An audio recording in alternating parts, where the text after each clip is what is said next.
gente conseguir um efeito maior de volumetria, é interessante a gente sempre pensar nos eixos e no volume do que eu pretendo representar. Por exemplo, aqui eu vou fazer uma folha, formato bem simplesinho. Aqui.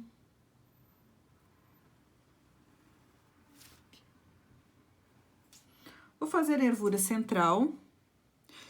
Como eu tô representando um artefato, né? Um artefato, não, desculpa, um elemento mais orgânico, eu não vou fazer uma linha tão reta. Se eu fizer uma pequena sinuosidade, facilita pra gente conseguir esse aspecto. Então, aqui, quando eu for fazer as nervuras, ó, eu vou observar o sentido do volume, da estrutura do meu desenho. Se eu fizesse, por exemplo, não que eu não possa, mas é um outro tipo de linguagem. Eu fiz uma folha, também simples.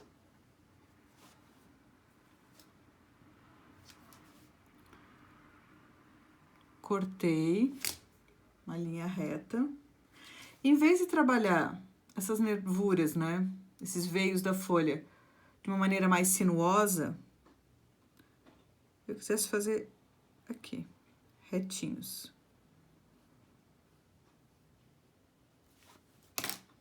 É um outro pensamento, é uma outra linguagem. Aqui tá mais para uma padronagem gráfica, né, do que para algo mais realista. E observe que aqui eu vou fazer inclinado, com linhas na diagonal, mas sem sinuosidade nenhuma. Também é um outro efeito diferente desse aqui que é mais espontâneo. Uma coisa bem importante, por exemplo, aqui eu fiz essa nervura. A gente sempre começa a linha por onde a gente quer ela mais grossa, onde a gente quer terminar, ó. Onde eu encosto meu pincel, a linha tá mais grossa. Onde eu quero finalizar, ela sai mais fininha. Então, por exemplo, se eu quisesse fazer uma mecha de cabelo, ó, eu sempre vou começar, né, por uma parte que depois provavelmente eu vou encaixar uma outra mecha. E vou deixar as pontinhas sempre mais espontâneas, ó. Faço e solto, puxo, solto a mão. Eu vou ter um aspecto mais natural, por exemplo, ó, daqui eu vou querer outra mecha.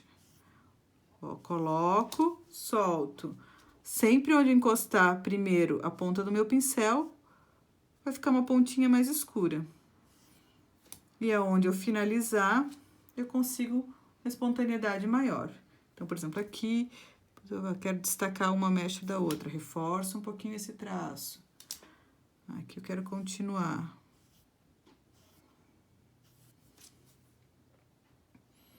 Então, a ideia é assim, encostou no pincel, vai estar mais escurinho, a espessura vai estar um pouquinho mais grossa, e o restante vai ficando mais fino e mais espontâneo. Mas voltando um pouquinho aqui à construção volumétrica, por exemplo, se eu quisesse representar uma maçã. Então, tinta não chegou. Fiz a forma geral. Penso aqui. Parte central. Da onde vai sair galinho, por exemplo. E qual que é a estrutura volumétrica? Aqui, faz isso aqui. Ela vai fazendo assim, ó.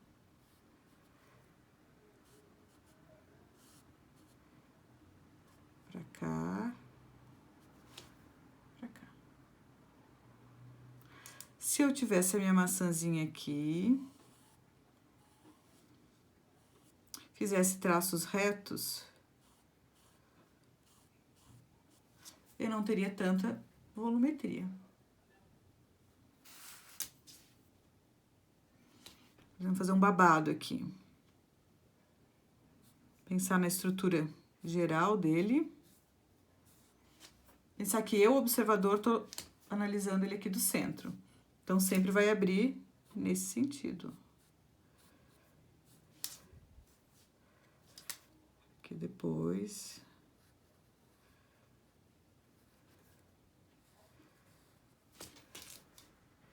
Poderia, né? começar a modelar. Só tô mostrando pra vocês ali em questão da onde eu vou puxar o sentido das pregas, ó. Sempre penso, eu, observador, onde é que é o eixo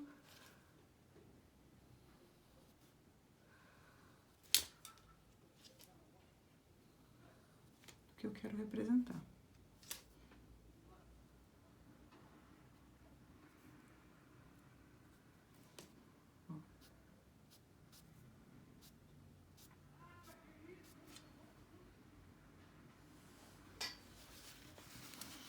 Por exemplo, aqui, vou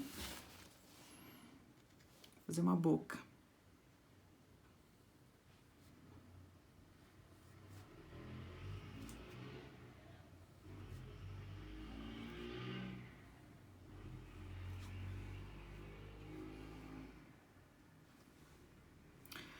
Essa parte central, as linhas são mais retinhas, ó.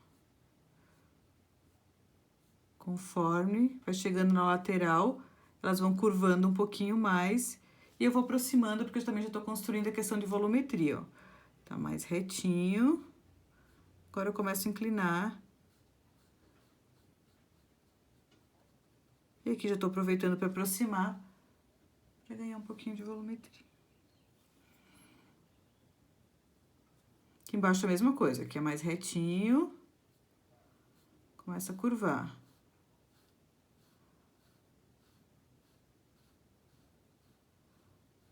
E aqui já tô aproveitando para aproximar. Então, aqui tava mais retinho, continua mais retinho, que eu começo a curvar pro lado oposto.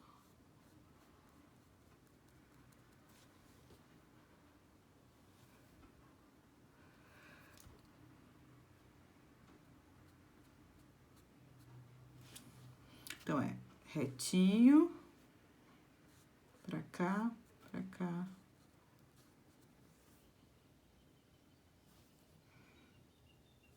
Reforçando um pouquinho a volumetria aqui, ó. Vocês observaram que quanto mais próximas estão as linhas, também enfatiza a questão do volume, ó. Se eu quiser, por exemplo, cruzar algumas...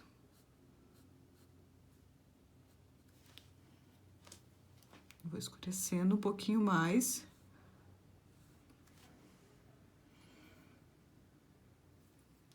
Quanto maior a quantidade de tons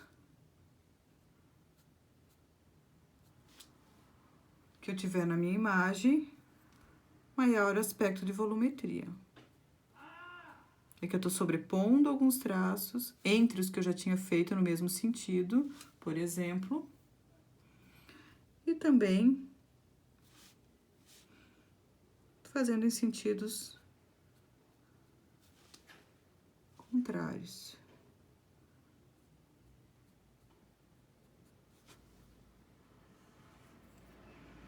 Ó, quanto mais escurinho,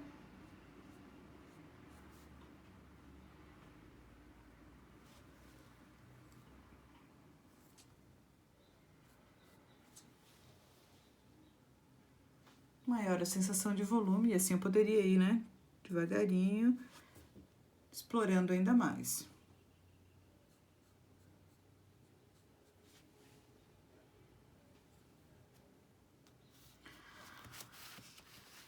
Aqui, por exemplo, se eu fizesse uma boca novamente, ó.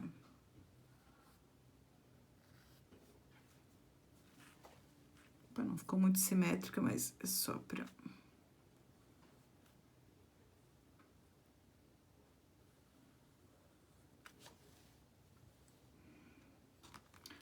Fiz todas as linhas retinhas, ó, sem inclinação nenhuma. Mas eu aproximei na borda.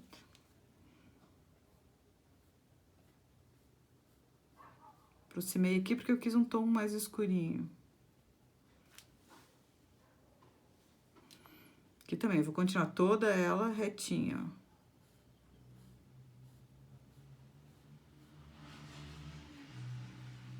Apenas usando linhas na vertical.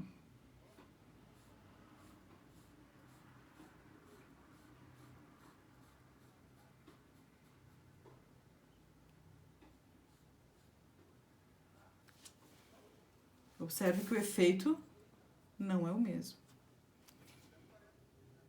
Por mais que eu escureça, por exemplo, ó, vou escurecer essa linha do centro.